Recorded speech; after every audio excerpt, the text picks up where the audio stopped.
Hello, my name's Veronica. I'm 29 years old. I recently got divorced from my husband of 3 years, and I got to take revenge on him in the process. Today, I want to tell you all about it. Let me begin by telling you a little about myself. I grew up with a single mother. My mother, Jenny, got pregnant at a young age, and my father abandoned her when he found out that she was pregnant. My mom's family was not happy that my mom got pregnant, and so they kicked her out. My mom was forced to raise me all by herself with no support. She could not get a college degree because she had to drop out and take care of me. Since she had no degree, she could not get a proper job. She tried working various jobs, but the only one she could stick with was the job of a janitor.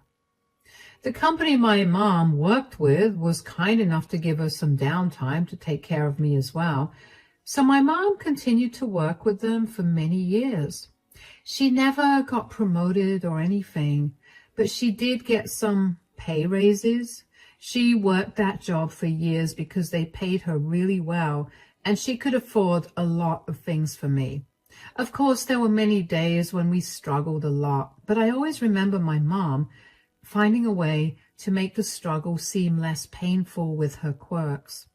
She never let me go hungry, and she made sure I got my education done. I worked hard throughout school and managed to get a scholarship that paid for half my tuition to a college in my city. Of course, I took it and paid the rest of college through the student loans. When I graduated, I found myself working at a great job where I slowly worked up the ranks until I was in a place where I was earning more money than I'd ever seen in my life. Of course, I tried my best to help my mother out financially after I got the job, but she refused to accept any help. She told me that she was earning more than enough to take care of herself, and she wanted me to focus on building my career to better heights. Aside from my career growth, I also was married to my husband, Eric. I had met him while I worked as a barista at a coffee shop that was close to college. He was an attractive man, and he showed interest in me, so I played along. I ended up finding out that we had a lot in common, and we ended up going out on a date. We started dating, and we were inseparable. After dating for 5 years, we decided to get married. Eric came from a pretty well-off family, so one of the funniest things to me used to be how differently we viewed things. Sometimes those views made us get into arguments, but we always compromised on things after talking about them. My mom adored Eric and thought that he was the best thing that happened to me. Eric, on the other hand, hadn't been so close to my mom. He always maintained his distance from her, and I could never understand why he treated her that way. Whenever I asked him, he told me that I was just imagining it, and eventually I just let it go. After a year into our marriage, Eric declared that he wanted to buy a house. I wasn't too keen on that idea at first because we were financially stable, but not enough to buy a house. Eric was adamant about buying a house, so I eventually gave in.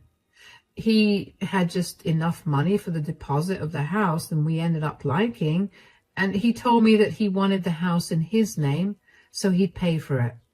I tried to fight it, but Eric told me that he was doing that whether I liked it or not.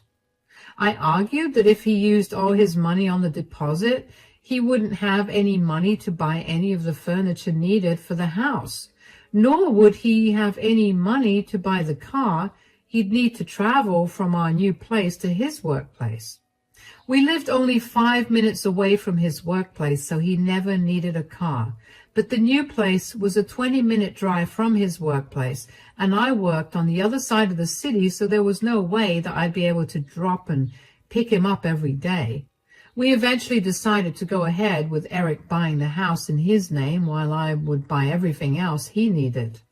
Things were good for another 2 years, and we were living happily, and then one day my mom called me to tell me that she wasn't feeling well. She sounded really sick over the phone, and I got very concerned. So I rushed over. I let myself into her apartment with the spare keys she gave me, and I called out to her. Mom, where are you? In the bedroom. Oh my gosh, what happened? I have no idea, but all I know is I feel like I'm hot and cold at the same time. I constantly need to pee, and my stomach hurts. I feel like I'm dying. Don't say that. I think you have a urinary tract infection, and we should go to the doctor. I would love to, but everything hurts. Okay, when did this start? It started yesterday, but it got really bad today. Why didn't you call me yesterday? I would have immediately taken you to the doctor. I just thought I was feverish because of exhaustion and lack of sleep. Lack of sleep? You haven't been sleeping well? Why? My insomnia is back. I've been very stressed out with the bills and making ends meet. Mom, you know you can ask me for help, right? I've told you this many times. I don't want you to suffer. Sweetie, I want you to live your own life without worrying about me. I worked hard to raise you and make sure that you have a good life, and the last thing that I want is for you to end up like me. How will I end up like you? Helping me out will make you run out of your money. I couldn't save enough money for you to go to college, so I know you have those loans to pay off. You have a mortgage to pay for, and you have your own expenses. I don't want you to be financially unstable because of me.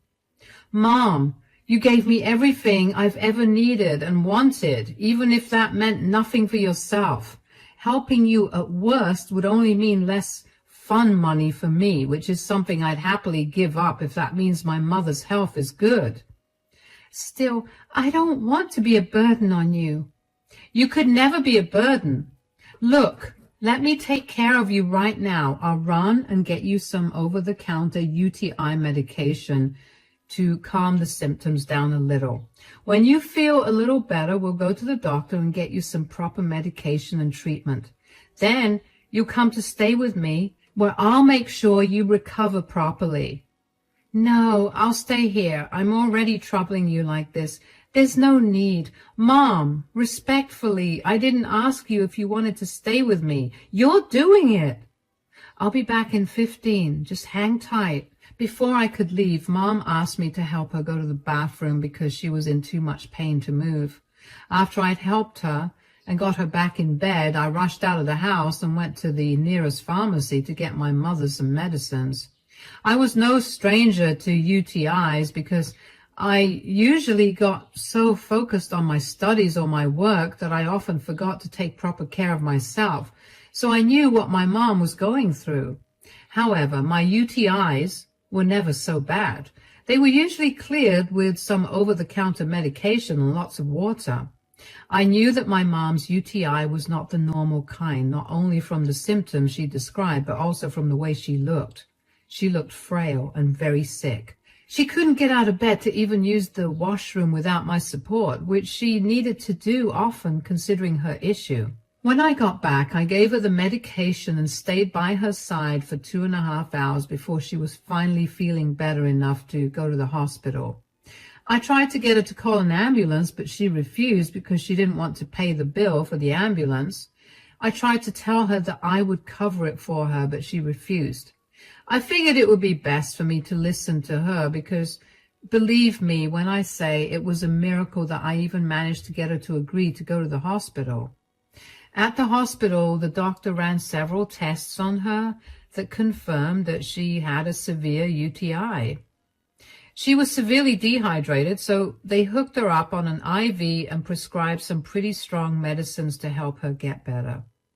When all of that was over, I carefully took my mom back home. She tried to protest living with me again, but I was not going to listen to her. I knew my mom well enough to know that she'd not take her medications at the correct times, and that would only leave her suffering for longer. If I was there, she would get better quicker. I helped my mom settle into the guest bedroom. It was dinner time, so I reheated some leftovers to give her, and when she was done, she promptly fell asleep. I quickly whipped up some dinner for Eric and me after that and waited for him to come home from work. he finally came back half an hour later. I'm home. Welcome home, darling. I'm so sorry I missed all of your calls and didn't read any of your texts.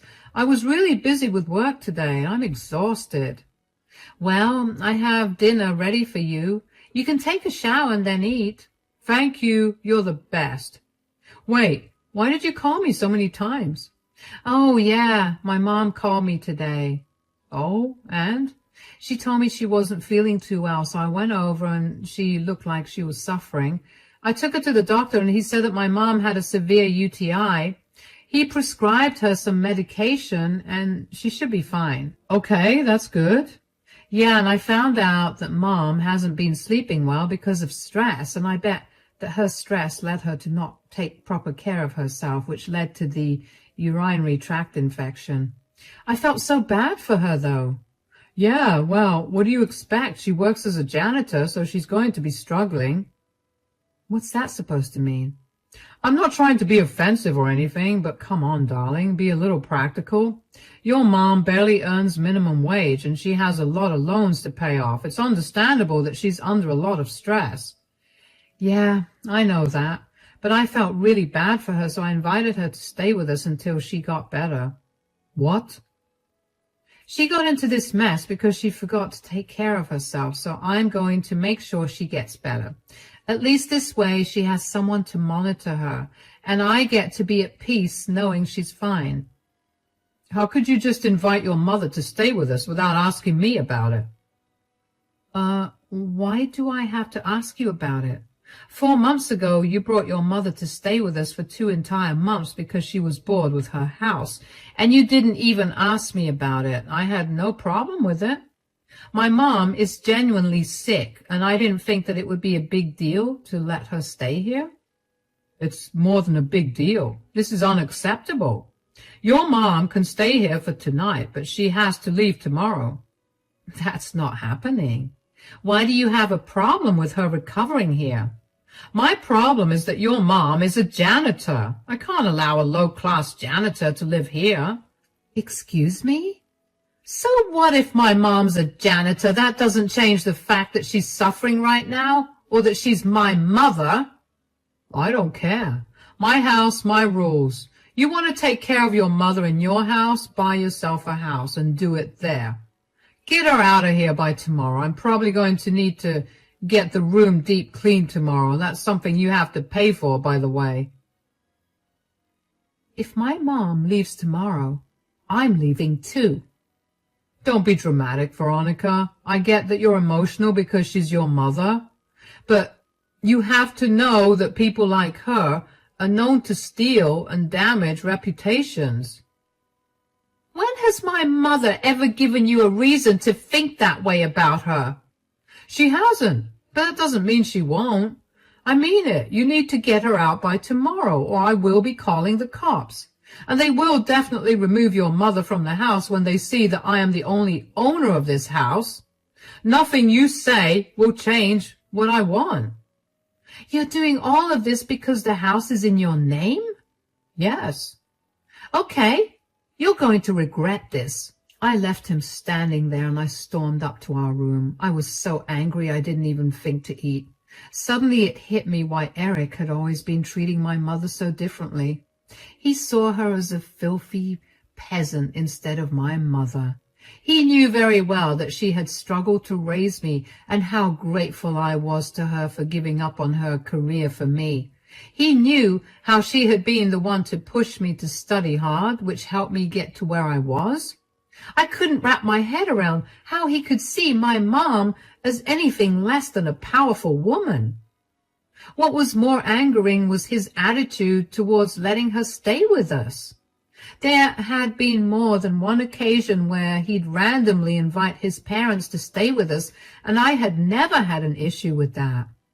They were never sick or anything. They just wanted to spend time with him. I realized then that the reason he wanted the house in his name was because he wanted to be able to decide who was allowed into the house. That was when I made up my mind to get back at him. Since he was able to decide who could enter the house because it was in his name, I would play that same game with him. I would take everything in the house that was mine, the furniture, the car that he'd been using for 2 years, and our dog, Rocky, who was under my name. I didn't talk to Eric that night, and he never made an effort to talk to me either.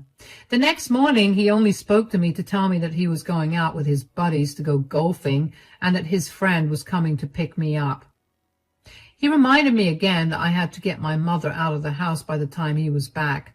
I ignored him and went to make my mom breakfast. By the time I was done, Eric had already left. I walked into my mother's room and saw her looking much better, but I still asked her how she was doing. "How are you feeling today?" "A little better. I finally managed to sleep last night. Thank you so much for letting me stay with you guys." "About that. What happened? Is everything okay?" "Eric and I kind of got into an argument last night." "Oh no, did he not like me staying here? I can go. I told you that the last thing I wanted was to be a burden." "I also told you that you could never be a burden. And yes, you'll have to go, but I'm coming with you." "What? Why?" "I'm going to get a divorce from Eric." "What? All because of an argument about me? Sweetie, I know you're protective of me, but you need to talk to Eric about how you feel. You can't just divorce him because he did not want me to stay in his place." "Mom, the issue was not just that he didn't want you to stay here. It's why he didn't." "What do you mean? Have I done something against him?" "I'll apologize to him so you don't have to get a divorce." "You did nothing to him, Mom. He's just a disgusting elitist." What do you mean?" "He didn't want you staying here because you're a janitor. He obviously did not like that. I tried to fight him, but he told me that it was his house, so I had to follow his rules." "I'm sorry that I've come between you and Eric. I know what I do isn't the best, but it's all I can do considering I never got to finish college, and this was the only job I could get when I raised you all by myself. I've been doing this for so many years and that nobody would hire me for anything else.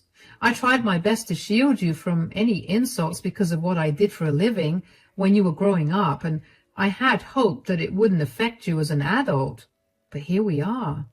"Mom, you have nothing to say sorry for. You did the best you could with what limited resources you had. And I can assure you that your profession has not affected my adult life at all. Eric is just a douchebag, and he can't seem to see past people's social classes." "There's nothing I can say to convince you to not divorce him, right?" "Absolutely not. I do not want a man who can so easily disrespect my mother for her class in my life. Would you be okay if your partner disrespected me because I worked as a janitor?" "Never. You're right. I just don't want you to be a divorcee. You're so young, and I want you to have a better life. I know that what Eric said was disgusting, and I was not trying to excuse it at all. In fact, I think you should do something to get back at him." "Oh, believe me, I was going to do that anyway. Since he's such a stickler for being able to do whatever he wants because he owns the house, I'm going to take away everything that's in my name." "That's perfect. Wait, what do you own?" "For starters, I bought all the furniture in this house." "You did? How did he buy a house and not furniture?" "He wanted his name to be on the deed and title, so he spent all his money on that. I had to buy the furniture because I didn't want to sleep on the floor." "Wow, he seems very irresponsible with his money."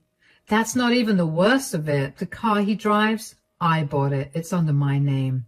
We couldn't use only my car because we work on 2 different sides of the city, and he did not want to use public transportation. I'll take that too. And lastly, Rocky is my dog, so I'm taking him too. And I'll do it when Eric is not here." "How are you going to take all of this, especially the car? Won't Eric see it?" "Today is the perfect day to do all of this. He's out golfing with his friends, and his friend came to pick him up. I'm going to drop you off at home and then get a U-Haul and take everything away." "All right. I'll ready the apartment first then." "You don't have to do that. You just rest up, okay? Let me take care of everything." I helped my mom get into the car and dropped her off at her apartment. I then hired a U-Haul and called a few of my friends to help me move everything out of the house. It took us 3 hours, but when we were done, the house was entirely bare. I knew that I had more than enough time to do all the other things I needed to do, because whenever Eric went out to golf with his buddies, they usually spent the whole day together. They'd play a few rounds of golf and then spend the day drinking and catching up. I had until late evening to finish everything. I parked the U-Haul in my mom's apartment's parking lot because I would need some time to rent a storage space to keep everything there. I then went back to the house to grab my dog, Rocky, and all his things. I put him in the car that Eric had been using for the last 2 years and drove that to a garage.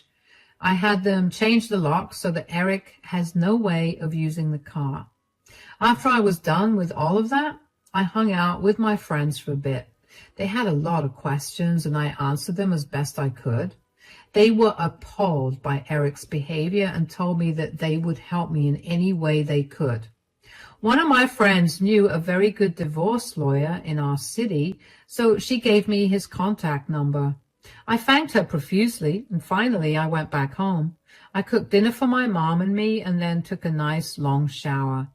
I cried a little because I was hurt that my relationship was over. But I picked myself up. I knew that I was better than Eric in every possible way, so I needed to be around someone worthy of me. Just as I was done with my shower and getting ready to relax, I got a call from Eric. I was excited to hear what he had to say about the empty house, but I kept my cool and acted calm. "Where are you?" "I'm at my mom's house." "Why?" "Where's all our stuff? Where's my car? Where's Rocky?" "Oh, I took them all. I've already filed for a divorce, and you'll be served with the papers soon." "Divorce? Are you out of your mind? Come back home right now with all our things." "Our things? I'm sorry, but I was the one who purchased everything. The car is in my name, and so is Rocky." "Is that what you're mad about? Fine, just come back and bring your disgusting mother back. Just bring all the things back." "You can't possibly think that I'd bring everything back when you just called my mom disgusting again." "I'm sorry. Look, I grew up in a very elitist family, and it'll take me some time to unlearn my habits." "Did you not consider this habit when you met me?" "We met at a coffee shop where I worked as a barista. Was I not lower class then?" "That's different. At least you were not around trash and messes all day." "Oh, you have no idea what being a barista means. I saw more messes in one day than you did in all your life. Not only did you insult and disrespect my mom, but you also insulted and disrespected her hard work. You know how much she struggled to make sure I had a good life, and you just spat on it last night." "I knew you were emotional about your mother, but I never expected you to be this emotional. I'm sorry, okay? Can you just come back, please?" "Do you hear yourself? You don't sound like you're sorry at all. You're just saying it because you want all the things you used back." "Of course I want those things back. How do you expect me to go to work or anywhere else without the car? And I love Rocky. I want to take him on walks again. You can't take him away." "Well, my car, my rules. My dog, my rules. If you want to enjoy those things, get them yourself." "Don't be so petty, please. I'm begging you to come back. I don't have that kind of money to buy a car, let alone furniture for the house. I don't want another dog. I want Rocky. I'll profusely apologize to your mom. I'll write her an apology letter. Please come back." "You threw my mother out of the house when she was suffering from a severe urinary tract infection. No amount or type of apologies will make up for that. I warned you that I'd be moving out with her and that you'd regret what you said. From now on, I want you to only contact me through my divorce lawyer. Enjoy your house. I hope it was worth losing your wife over." I hung up on him after that, and I felt very satisfied that I had managed to get back at him. I didn't answer any of his calls or texts after that because I didn't see a reason to. I was beyond upset that he thought he could dictate who came and went into a house that we turned into our home. I never expected him to be the kind of person to be so particular about who owned the house. So I wanted him to know that since he was going to be that way, I could be that way about all the things in the house that were mine. The next day, the first thing I did was file for divorce through the lawyer that my friend had recommended. After Eric was served with divorce papers, he contested them. In court, he tried to argue that I had stolen all the things in his house, but I had receipts for every single thing I bought and took back. My lawyer defended my case very well, and since Eric had been the one to bring up the point of ownership when he had kicked my sick mother out of the house, the jury ruled in my favor. We got to keep the assets we each bought, and the rest that we had bought jointly were divided between us. Eric was fuming when the jury did not rule in his favor. He now has a house, but nothing in the house, and the thought of him having to shell out thousands of dollars to furnish the house again made me incredibly happy. After our divorce was finalized, I got a lot of calls from Eric and his parents calling me a lot of horrible things. I blocked Eric, but responded to his parents and told them that they were part of the reason that Eric was going through what he was going through. They were in no way rich, and they just acted like they were, and they inculcated these elitist views into Eric's mind. It was their fault that Eric struggled with showing empathy to someone without considering their social status first. They replied with a lot of nasty things about my character and how I was the way I was because of my filthy mother. Needless to say, I blocked them, and I had never met people so judgmental, and I hope to never meet anyone like them ever again. As for my mother and I, we're doing great. My mother made a full recovery from her UTI and is back to working again. She was initially really worried about me, and she was ashamed of her profession, being the reason I was getting divorced and treated so badly by my ex-in-laws, but I assured her that I was not ashamed of her job. In fact, I was proud of it. Her being a janitor provided me with many opportunities, and I was never going to be ashamed of it. If I had another partner in the future, I would make sure they respected that, or I would make sure they weren't a part of my life. It's been very freeing to be away from Eric. I never realized how elitist he had been with everything, and it felt freeing to finally buy the things I wanted from wherever I wanted without Eric yelling at me about me trying to make him look poor. I heard from a few mutual friends that Eric has gone back to living with his parents until he earns enough to refurnish the house. His parents refuse to help him financially because they expect him to be financially independent so they can keep up their elite image. I really dodged a huge bullet with them. Anyway, here's to better years ahead of me with many better people.